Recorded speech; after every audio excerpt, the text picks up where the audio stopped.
people that are coming here. I have here my dear friend Marlene Foster. She's going to be the MC of this event. We're going to be talking here about the book From Hero to Villain. I have here the two versions of the book in English and in Spanish. This is the second edition in Spanish. You see this here because this is the proofreading that they said that this is going to be published the second edition this Black Friday. So, but if you want to go to the let's say the old version is in Amazon. This is the first edition, and this is the second edition. The difference between the both you can see is that this book became a winner of the True Story Memoir, and it has you can see it here, 4 times Amazon bestseller in 4 categories. We're going to be talking about the book today. So without no further ado, I'm going to give the mic to you. Marlene. Okay, excellent. Okay, well, good morning, everyone. And it is indeed a pleasure to be here today. A pleasure to be here, and I wanted to congratulate Jose because I am truly honored because he is also will be actually within my book. I have a book coming out, 500 Moments of Discomfort, and I'll talk about that a little later. But today, I just want to just acknowledge how grateful. And as I was actually reading his book, I wanted to obviously stop here and invite you. Join me, and let's read his book, From Hero to Villain, because when you think about it, all of us at one point or another have been victims, or I want to say you feel like you victimized, have been within moments of captivity. Mentally, because he and I will talk about today, internal and external. And as you know, the internal challenge can make you feel as if you're climbing walls. You don't understand what I mean by that. And I think about as I started reading Jose's book, that's what happened to me. I started to visualize some of the experiences, things that have happened in my business, because years ago, I had a lucrative business, and my business came to an end. After years of being in business, it came to an end. And that's why when I read this book, I started to understand exactly what he meant internal, that you not only do you have to there are things that can happen to us externally. People can do things to us. People can imprison us. They can do they can speak against you, but you have to do what Viktor Frankl said.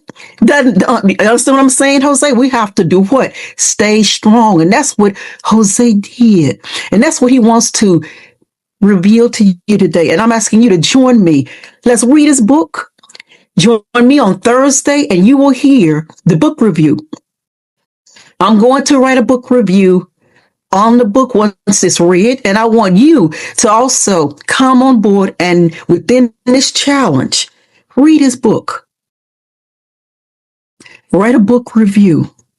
Think about how the book challenges you. Think about also how relatable his story is, within your own lives. And inside of this challenge, the reason this challenge came about is because authors and readers empower one another. Authors empower you because they're sharing experiences where they can now help you to be better within your business and in personal life. They're looking to empower you through those struggles. And you empower authors with your perspective, your perspectives, your questions, when you can reach out and get a personal, you can view exactly what's going on with them. And today, that's what Jose is going to do. He's going to talk to you. He's going to talk to us about that. And in the challenge, once you read the book and write the book review, I'd like for you to then refer 3 additional people, three other people. The Thanksgiving holiday is upon us. It's coming up, right? Thanksgiving's coming. This 10-day challenge starts today. And I want you to invite family. Talk about the book, over the holiday. Talk about it with friends. Talk about it with loved ones.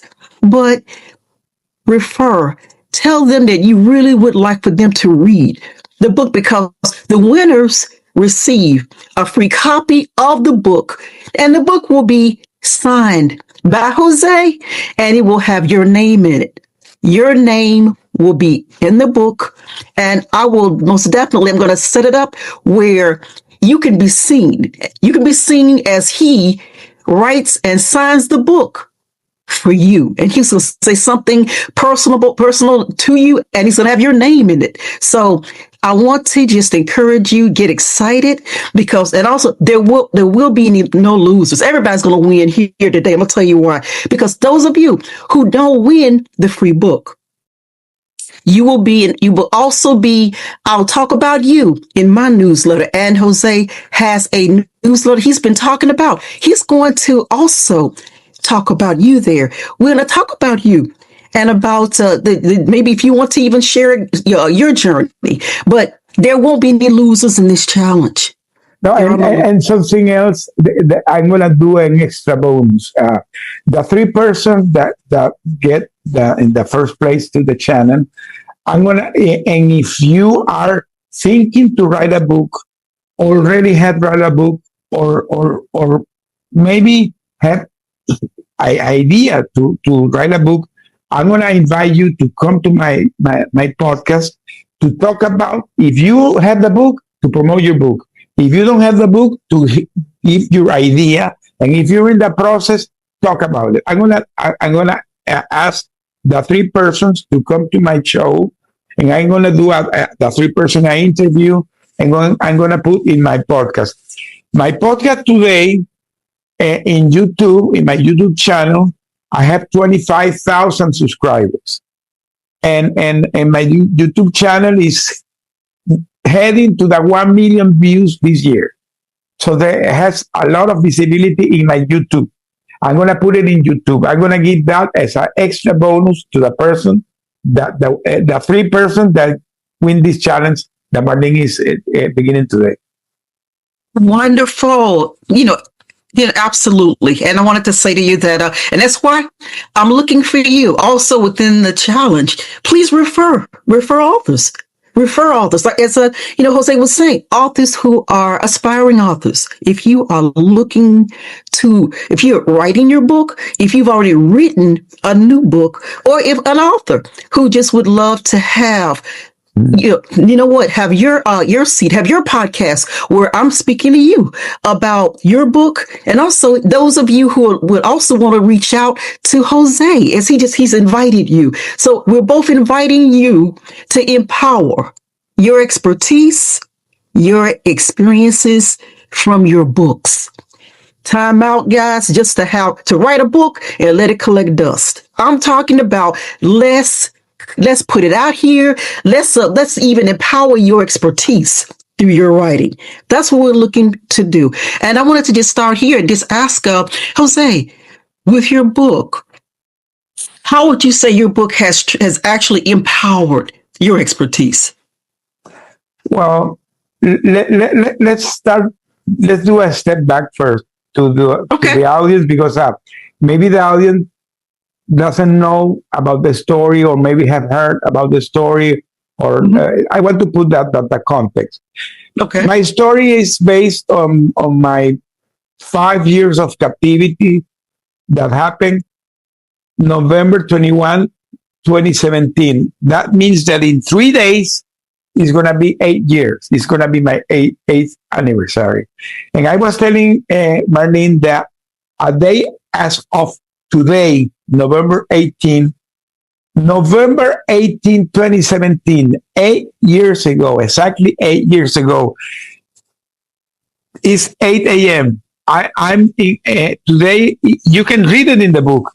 8 a.m. in the morning. I'm heading to the store of my wife, because my wife at that time had a store, macaron store, and I invited her to go to see the world premiere of Superman. The Justice League world premiere. If you go back November 18, 2017, that day was the world premiere. So we were heading to see it here I live in Houston, in a big movie star grill is the name, that you can have dining and having some drinks and seeing the movie. So we were in the middle of the movie, and I began to receive a phone call from my boss, and he told me that I needed to go the next day to Venezuela to do a business trip, because I had to do a presentation. So I flew the other day, November 19th, a day as tomorrow, and they told me that I needed to do a presentation, or we were revamping a refinery by that time. The people doesn't know. By that time, I was the CEO of Citgo Petroleum here in the U.S., the sixth biggest refinery here in the U.S. So for me, I was in the pinnacle of my career, because I was an immigrant that came here to the U.S. and became the CEO of the sixth largest refinery of the U.S. So I was in Caracas, November 19, preparing the presentation. I did a presentation November 20, big presentation, 1,000 people, standing ovation, and I was getting retired after that. So I was kind of closing my life after 35 years, closing my life and finishing my career. An airplane waiting me in the airport to begin my new life. Never happened, because my boss called me and told me to stay one more day. And I said, why? He said, yeah, because they're going to do a recap of all the meetings, blah, blah, blah. Was an ambush. The other day, November 21, one day as of next Friday, 8 years, I came to the second day meeting, and there is where we were ambushed. So if you see the book, these are the guards that they capture us. Very scary. They use this mask. So imagine 20 guys like this coming to take you. They asked for us. They put us handcuffed, and we became the political pawns of the situation between the U.S. and Venezuela. And we were accused to be American spies. We were accused to have committed treason to the country, and we were accused to have done corruption, embezzlement, and it appeared in national TV. I'm gonna show you. Como jefe de Estado procedí a solicitar una investigación urgente, dado las graves denuncias que me llegaron a las manos. This is the Venezuelan dictator announcing our detention. El presidente de Venezuela, Nicolás Maduro, haciendo un anuncio que tomó por sorpresa a muchos, entre ellos a José Pereira, quien era el entonces presidente ejecutivo de la Citgo, empresa petrolera, una de las 6 más grandes de procesamiento de crudo en Estados Unidos, quien recibió una invitación para ir a una reunión normal de ejecutivos. Esa es la historia que ustedes podrán encontrar en el libro que acaba de publicar José y que les mostraremos en instantes, que relata lo que fue esa etapa. This is the dungeon where we're captured. Y para sus colegas, de héroe a villano, verdadera historia de los 6 de Citgo. José nos acompaña ahora. Muchas gracias, José, por estar en directo USA. This is an interview that I did with CNN, and when we came back, I did also. Let me show you.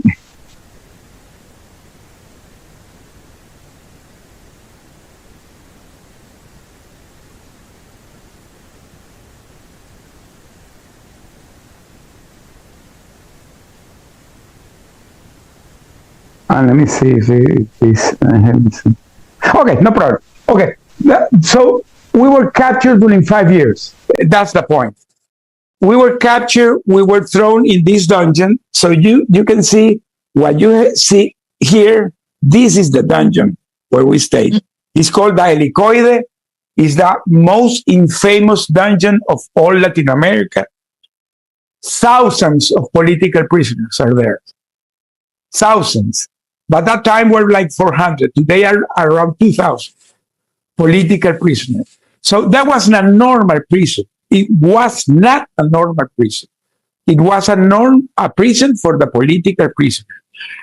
Political prisoners, the people that are not familiar with these regimes, are high-ranked people, are politicians, are human rights advocates, are artists, journalists, religious leaders, are high-ranked people that are against that regime, and they throw them in the jail. There's where I stayed.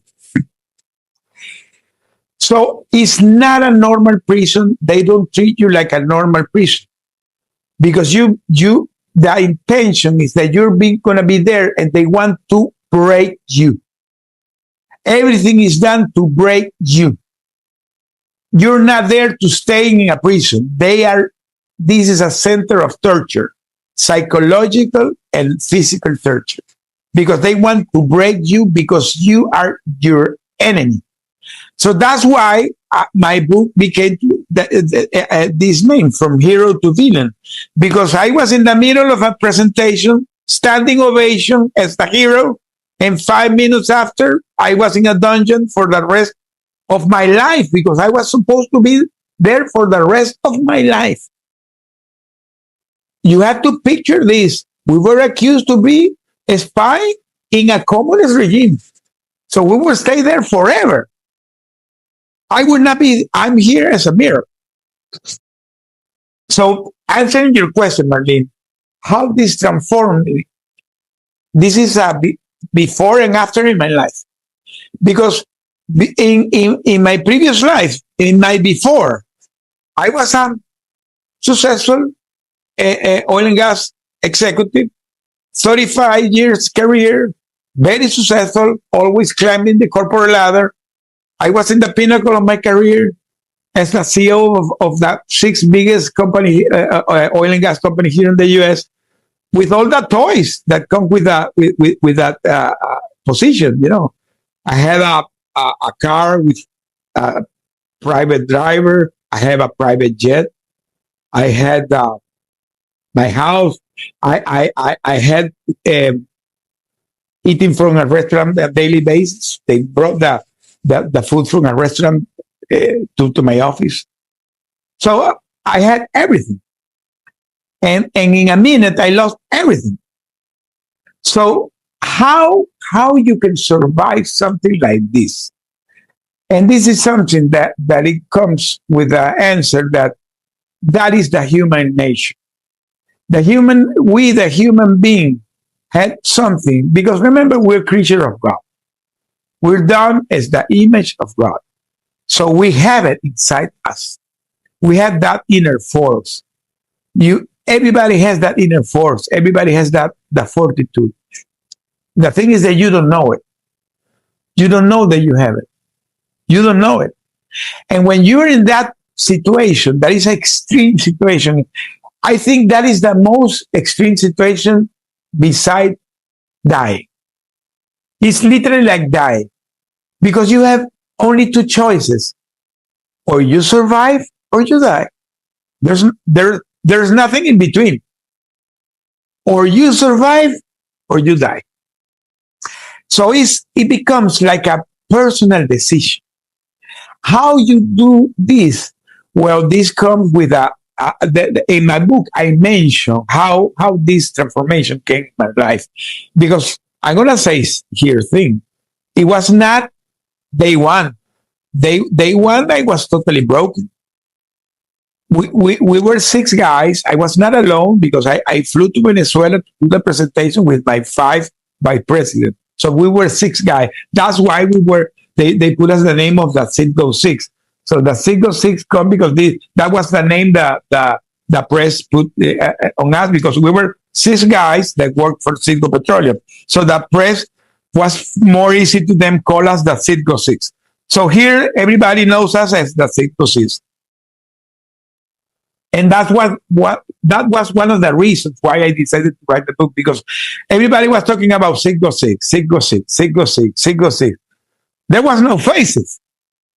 So nobody knew who was a 606. There was no faces. There was like a entity, a 606.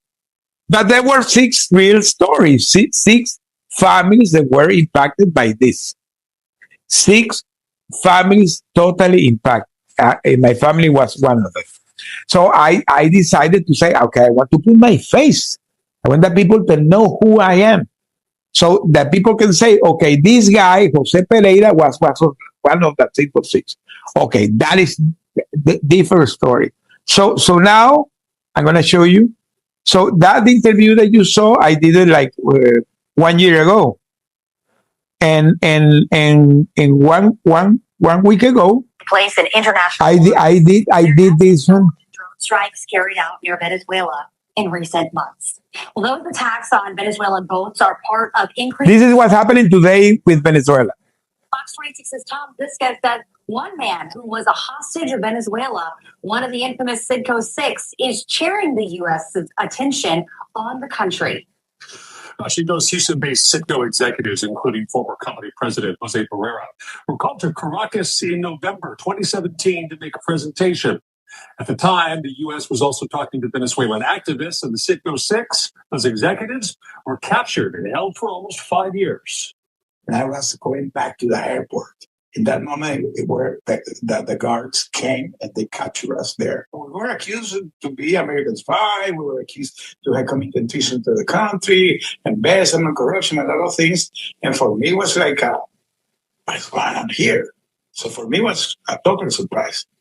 Did you do any of those things that they accused you? No, of course not. Were you a spy for the United States? No. We were businessmen. We said, okay, now this is really serious, because we became like the political party between the relation between the U.S. and Venezuela. We get caught in the So now I have face. So now the people know who I am. Nobody knew who I was, and now the people know who I am. So why I do this today is because I found that the thing that I went through, I can share with others today. I can give the empowerment to the people to say, hey, my friend, if you go into anything in your life, no matter where you're going, you will survive. Because I did it. You will do it too. You can do it, because all of us are creatures of God. All of us are done by the image of God. There is no difference between me and anybody that's hearing this. No difference. But it's in you. It's in here. It's here where everything works. It's matter of mindset. Of course, I'm going to say here, Marlene, that we had the blessing, because it became a blessing, that we were not alone. After 1 year, we were put the six together, and that was a turning point, because now we are six guys choosing randomly, because we were not friends. We were six guys that some of them were my colleagues. I didn't have friendship with them. So now I know in their stories, and picture this, six guys choosing randomly, 30 plus year career, 30 plus year marriage. All of us has more than 30 years of marriage. What is the probability that six guys chosen randomly had that same pattern? The only answer is God. The hands of God. There's no other answer. The hands of God. Because for some reason, God put us in that. I say that it was a 5-year retreat. A 5-year retreat, because he was forging us. He was transforming us. That became my valley that I needed to go through to transform my life. Because during those years, we here, the six of us, we created a survivor plan. And by the way, that survivor plan became my coaching program. I created a coaching program based on that. And I decided to begin to speak And I today have that TV show, and I do a podcast, and I wrote the book, and I'm starting a nonprofit. So I did a lot of things after that because I decided to transform that ordeal in my purpose. So, Wow. long story short, that is that. Wow, Jose said, your journey. I'm listening to you, and as I listen to a lot of your, you're right, because there are a lot of interviews, a lot of interviews on Jose, and as I have viewed them, what I want to tell you that I've actually received from your interviews and from getting to know you, and then from your book, Jose, is that you're right. Your journey definitely was done for a purpose. Your journey is now impacting all of us. Those of us who have felt in captivity, those of us who didn't know our way out of it, you can. Here's a survivor today that's letting all of us know that you have an option. There is an option there for you. And no matter what people may do to you externally, remember though, as Viktor Frankl said, they cannot take away what you hold dear internally. Yeah. Right, Jose? Yeah. Well, that is exactly right, because when we were in that captivity, they did a lot of bad things physically. Because one of the things that I was telling Marlene before we started this, that I had the opportunity to read the book of Viktor Frankl during my captivity. So I could feel it there in the moment that we were going. And when I read that, one of the most challenging things of the people that survived was why they survived. And there were basically two things. When the people had a purpose to come back, the first thing, that people had a purpose. In my case, in the case of the six of us, we had 30 plus years married with kids and grandsons. So we truly believed that we needed to come back. So we begin to work hard to come back. That's the first thing. And the second thing is that one of the worst things that they did during those times was that they humanized the people. Same thing that they did to us. I was telling Marlene that during our captivity, we were not allowed to do eye contact. We could not see the guards to the eyes. We were not allowed to do eye contact during years. I stayed years looking down. I could not talk to them looking to the eyes, because that is a way that they humanize you, or they were mocking you. They were doing things to break you. But you know what? They cannot break you, your spirit. They can break your body, but not your spirit. They broke my body because I suffered pneumonia. I suffered bronchitis. I had 2 times scabies. I had 2 times COVID. I suffered a heart attack. I fainted. I stayed 3 days in coma. I stayed 3 days in coma. Yes, I went through a coma during 3 days. So I'm here as a miracle. I'm here as a miracle. So all the things they did to me disappeared. I a couple of weeks ago did my physical test, and my doctor said that I'm like a baby. Everything is okay. So it's because everything is here. Everything is here. So I'm telling to the people that's hearing this, anything that you're going in your life, even if you think that you're going to the worst situation in life, it's not worse. There always will be somebody else with a worse situation than you. But sometimes you believe that what you're going in your life is, and sometimes, let me tell you, you can think, why I'm going through this? Why this is happening to me? Because this is very normal. This is very human. It happened to me. I the first year I was with anger, blaming God why He did this to me. Because why? I was a successful guy, I had everything. One day I lost everything. Why did I had to go through that process? I thought that I didn't do nothing wrong. But when you begin to revisit your life, you begin to see things that you were doing wrong. One of the things I was doing wrong is that I abandoned my family, I abandoned God. And I was full of ego. I was full of ego. I was selfish. I was self centric. I was thinking that everything was about me. And today, everything I do, I say thanks God because it's for the glory of God that I can do the thing today. Wow. So that is what everybody has to think. If you're seeing this and you think that you're successful because of you, hey, my friend, revisit your life. Revisit your life because if you're being successful, good for you. But this is because it's for the grace of God. This is because of the grace of God. And if you're going bad, remember that God will never abandon you there, because you're in His mercy. So it's for me transformational. I can talk this, and that's why I decided to write a book to tell my story. That can encourage people. They can see in the book that if I could make it, you can make it. That's why I decided to begin to speak. You said that I had done an interview. I had done tons of interviews. I had done more than 200 podcasts all over the world. Literally all over the world.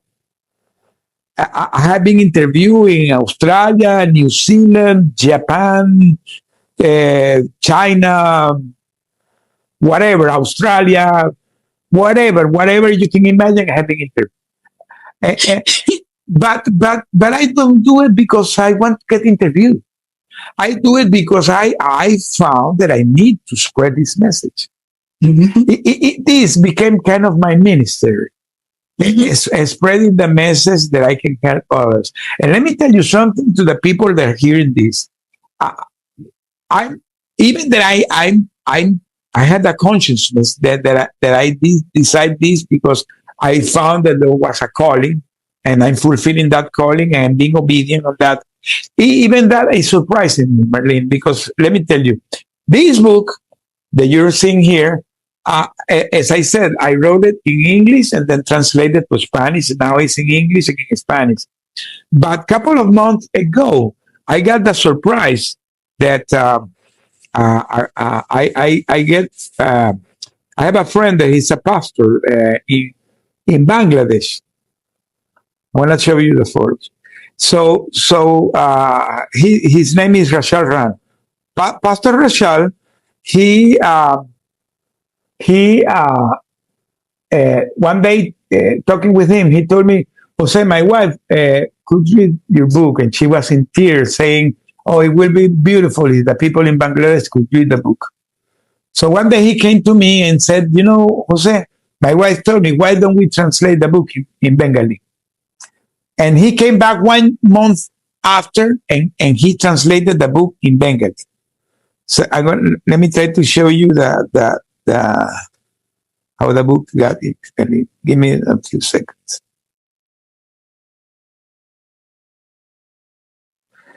Okay, let me continue talking. I'm looking for the photo. So he translated the book to Bengali, and here's this is the Bengali edition.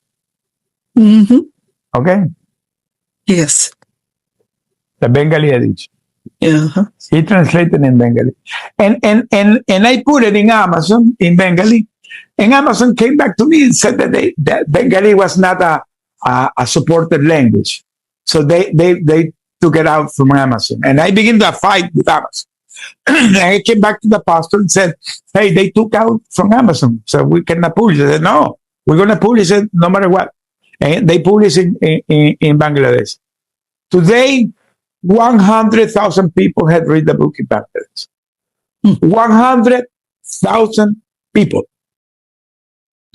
And 1,500 people have converted from being Muslim to Christians because of the book. He has been evangelizing using my book. And I have been invited to go to Bangladesh in January. The Bangladesh government is going to publish 20,000 of copies. So that is the power of God. Wow, Jose. That is Wow. the power of God. So my book is being used in a country that I have never visited. God connected me with a pastor in that country, and now he's impacting life in Bangladesh. And so why this happened? Because I truly believe in the power of God. I truly believe that for some reason God began to use me, and I'm being obedient and following His calling. Anything that I'm doing today is not because of me. Everything I'm doing today, Marlene, is because of Him. Everything, everything. I became a servant of God, and for me, this is a mission of life. This is not because of a cross. This is not. This is because it's a way I believe God is using me to impact others and come into His kingdom. This is the way I'm looking this way. Wow. As I'm just listening to you, and your question has been answered. You asked God, didn't you? Maybe 8 years ago, why me? And a lot of us, we do that. I've done that. Yeah. And you're right. And I'm seeing today, you're right, that I'm actually being an influence in others' lives. And it's because of what happened to me. And now I'm actually being able to really help and guide others. And that's what you're doing. He evangelizing with my book in Bangladesh.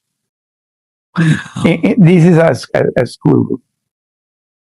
And there are much more photos. Tons of people, thousands of people reading the book in Bangladesh. Wow.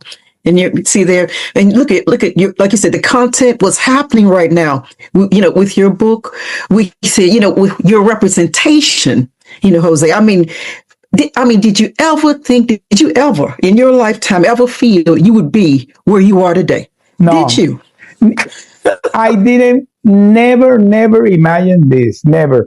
And I thought, Marlene, that I was a successful guy because I in my previous life, I did a beautiful career, more than 30 years in the oil and gas, very challenging, always one job better than the other, always climbing the corporate ladder. I travel all the world. I travel all the world. I was always with all the toys that come with the position, but that was nothing. That was nothing. I don't think they absolutely a minute on that. Yeah, that is one of the things that really the time that you lose, you will never recover. We decided to move on and continue, and I didn't go back. I didn't look to the mirror. I decided to move on. And that is what I tell to anybody. If you have gone to any challenge, you have to. There are two things that are very important, because here comes into play something that is key. That is the faith. Mm. Remember that the faith is that truly believe that you haven't seen, but inside you know that you're going to be there. You know it because you have faith. And when you have faith, you don't see you where you are today. You see you where you want to be. That's what the faith is. Mm-hmm. And let me tell you, I'm going to go more deep. Today, the science has confirmed what the Bible has said more than 2,000 years ago. Because the science, through the neuroscience and the quantum physics, had discovered that the observer can change what is observed. Is physics, is scientifically proved that you can change your reality. So when you have faith and you pray and you pray intentionally, and you pray not in, oh God, please take me about of this situation. No, you pray. Thanks God because you gave me this. Thanks God because I'm having this blessing in my life. Thank God because I'm being abundant, even in your broken. But you're praying and expressing gratitude. You are transforming your reality. There is something supernatural behind that. That is true. It works. I can tell you, it works. It worked for me. So if it worked for me, it can work for you. So Yes. is so important that you believe in yourself and you believe in God, because that's what is going to make that you have faith, and the faith is the base of the miracles. Because when you have faith, can begin to appear things that are supernatural. There's where the healing comes. There's where the people survive a cancer. There's where if you're broken, suddenly you begin to be successful. There's where many things in your life are going to change. But you have to believe. You have to have faith. The faith is the base of everything. It's so true. It was like, I talked about when you felt, and you said that you felt this because I felt this myself. You knew it was time for you to leave. It was time for you to exit out of captivity. What did you feel? What did you feel? Or what were you thinking at that particular moment? Well, let me give you. I always, by the way, I did a speech based on this event. Okay, it's called the carry on metaphor. The carry on metaphor comes because after 4 years being in captivity, that we didn't see no way to go out. We were thinking in the long run. We were thinking to stay forever. One day, they asked us to dress up that we're having a visit. And we discovered that there was a very tall guy that came to visit us. I'm going to show you his photo here. His name is the Ambassador Roger Carson. Let me show Ambassador.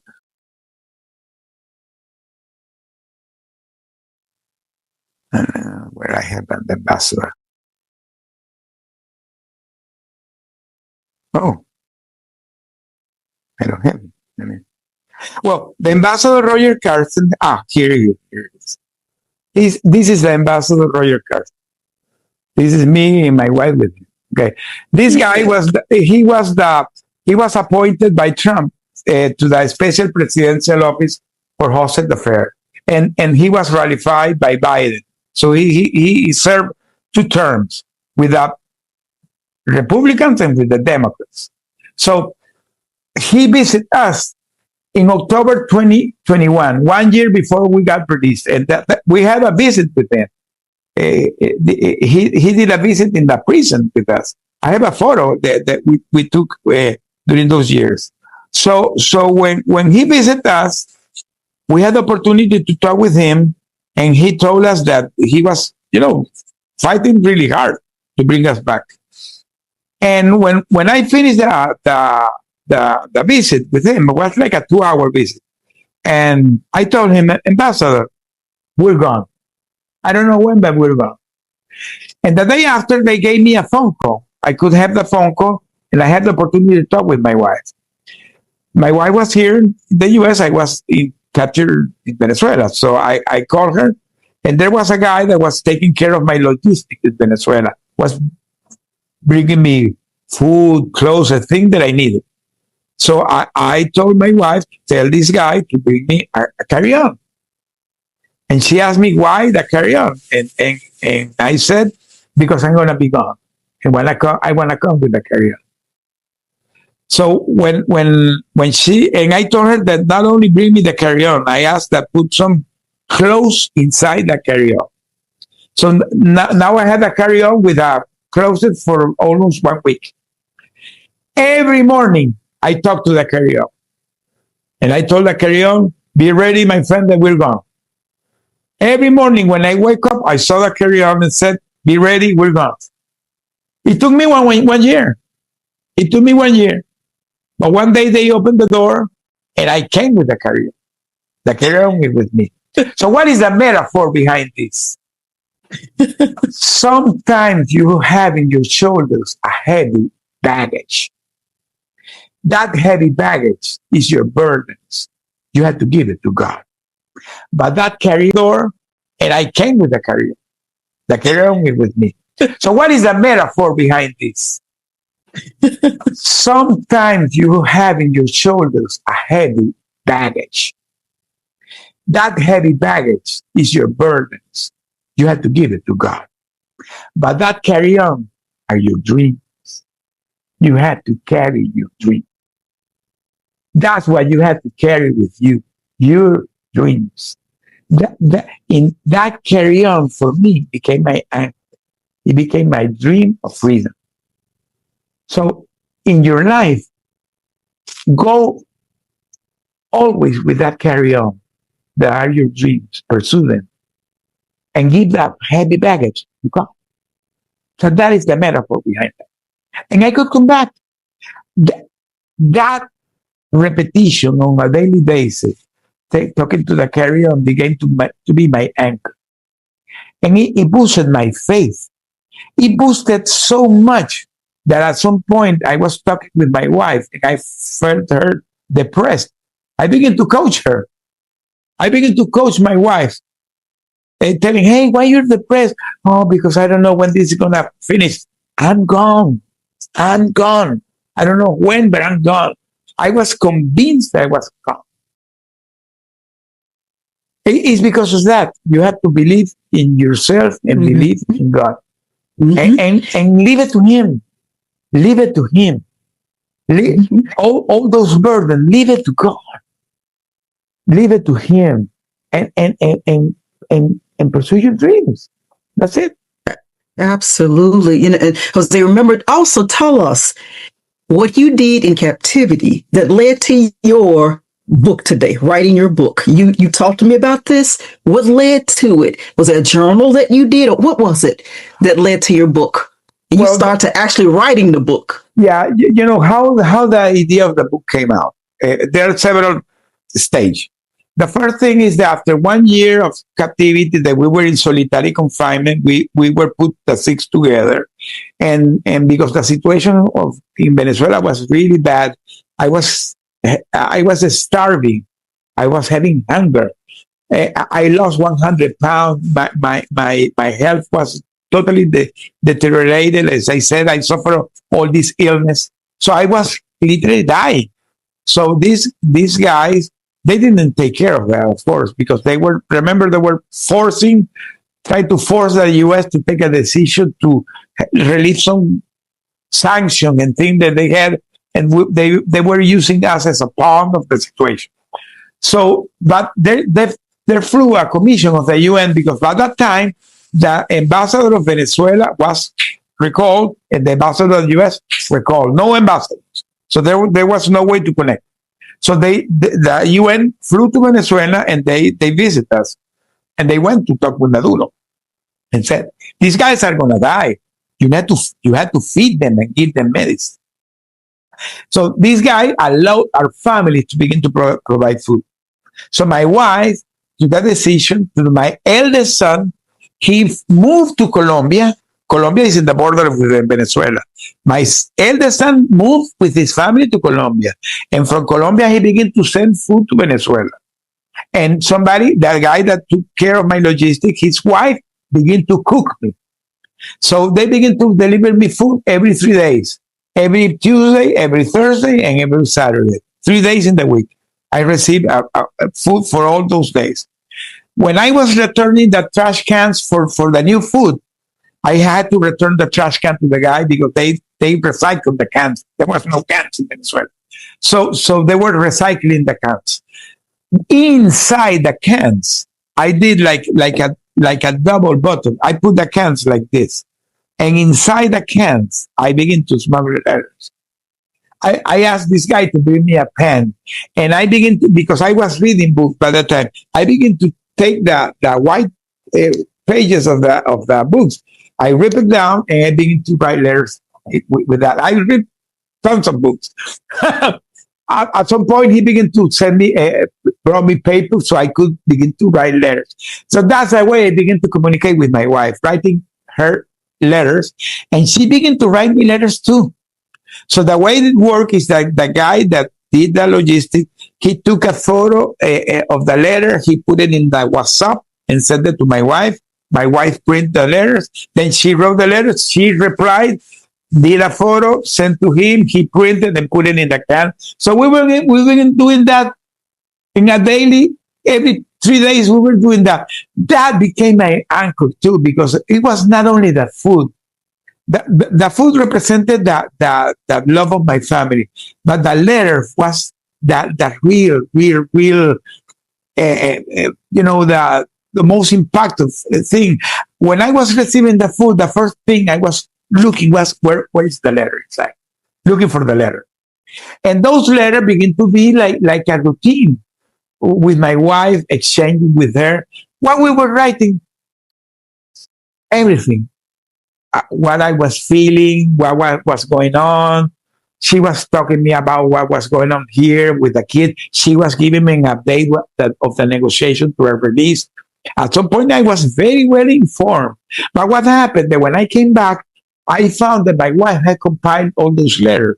It became more than 1,000 letters. And that letters became this book. So I took part of, not all of them, I took part of those letters and became this book. And I'm going to say here, I did a private book that is not published. I did this book that is only for my family. This is a private book. This is a memoir. I didn't publish. This is a book only that I gave to my kids and to my grandsons. It's based on the very personal letters to them. My grandsons, all of them have a copy of this book. This is my life testament for them, based on those very private letters that I didn't publish in my book. So I did, this is my public book and this is my private book. This only my family has this book. Only my family. So because I had so much written, but the other turning point is that there is a very famous Venezuelan journalist. His name is Roland Carreño. He's my friend. Roland, I hope that you be released very soon. He's still in captivity. He is one of the most famous journalists of Venezuela, and we became friends. And he inspired me to write the book, because when I was there, one day I told him, Roland, I'm thinking that when I go out, I'm going to write my story. I already think that I have enough things written to compiling a book. And the name of From Hero to Villain came from him. So he was who gave me the title, the book. And we were talking, and he was inspiring me, telling me, put this here, put this there, because he's a journalist. He knows how to write. And when I came back, I already have everything here. I had everything here. So that's the way the book came out. You had it etched. You already had it etched, in your mind. Look how powerful the mind is. But I want you to start, right here and let us know, how many days were you in captivity? 1,775 days. And I'm going to give a public recognition to one of my colleagues, Jorge, because he already published his book. Let me show it. Jorge published his book like 1 month ago. This is his story. It's called 1,775 days. This is the title he put. This is my colleague, Jorge. He decided to put that because we stayed 1,775 days. When I was writing the book, I was thinking in this name, but I came with From Hero to Villain because my good friend, that was the title he gave to me.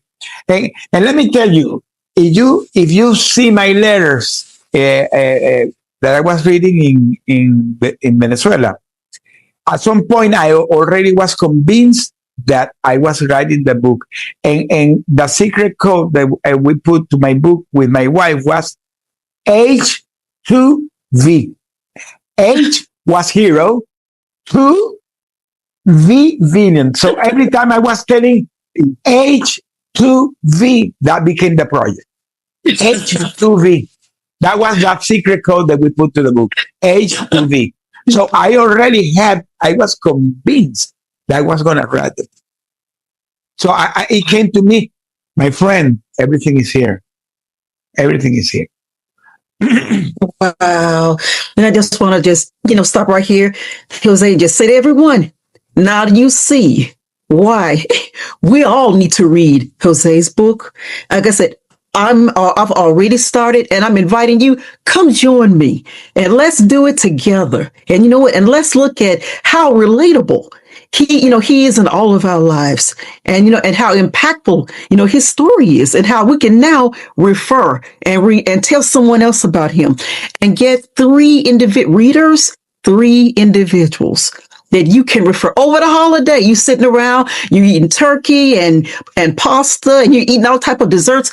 Sit around and talk about the book. Invite them. And you can even, if you decide that you want to give, maybe a copy to someone. But one good thing about it is this: I have a book. I have the book from Jose, and he wrote to me, Marlene Foster, this book, I hope you enjoy it. This is my legacy to the world. After enduring 1,775 days of captivity, God didn't break me. He transformed me and made the man I am today. He said, God bless you. I mean, empowering. And just think, the winners will receive a signed book with your name in it, and we'll have it done live so everyone can see exactly what he's written and what's being said to you. So join me, and authors, looking forward to hearing from you so that you can also empower your readership. I'm looking forward to meeting more authors, aspiring authors, new authors. Come and join me, and also get to know Jose. He's already put an invitation out there to all authors, to any writers. Join him, reach out, and join me in the challenge yourself every day in everything that you do, whatever it is, personal or business. Challenge yourself. Coming to the end, Marlene, because we already had the hour coming to the end. This is going to be recorded, and we're going to air it maybe this afternoon or tomorrow morning. So the people that are going to be hearing this in the recording, in YouTube, in Facebook, in Instagram, in X, in LinkedIn, just DM me. Just DM me or DM Marlene to become part of the challenge. As we said, Marlene is gonna do the challenge. The three finalists. She's gonna give a signed copy of the book. So you were gonna send me your address. I'm gonna sign it and send it to you for free. And beside that, as I mentioned, if you're an author, an aspiring author, or even have a thought to become an author, I'm going to invite you to come to my podcast that is called Building Resilience. Building Resilience, I air it every Monday morning in all these platforms. And in my YouTube channel, that program has thousands of views every week. Thousands. The last show they did has around 10,000 views. So it has modestly has a lot of visibility. So you will have the opportunity to showcase your book, to talk about your book. So this is the offer that we're giving as a gift for you. On LinkedIn, and we'll let you know the time. I think it's actually 1:00. It'll be 1:00 on Thursday. Come and get an update of Jose's challenge. Come get an update and also hear the book review that I have just for him. So